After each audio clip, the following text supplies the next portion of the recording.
magaalada muqdisho waxaa subaxnimadii hore saaka soo gaaray la taliyaha amniga qaranka ee madaxweyne maxamed cabdulaahi farmaajo fahad yaasiin xaaji daahir oo maalmihii lasoo dhaafay ku sugnaa dalka turkiga.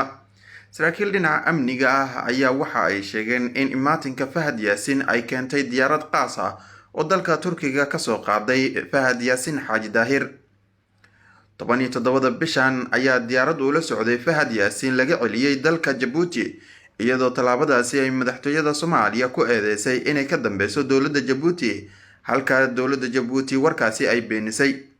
la taliyaha amniga qaranka ee madaxweyne maxamed cabdulaahi farmaajo fahad yaasiin xaaji daahir ayaa qorshuhu ahaa in 18 bishan shir ay yeelan lahaayeen guddiga amniga qaran uu kasoo jeediyo warbixin la xiriirta maqnaanshaha Ikraan Tahliil Faarax oo ka tirsan hay'adda NISA, balse uu shirkaasi dib u dhacay sabab la xiriira maqnaanshaha fahad yaasiin.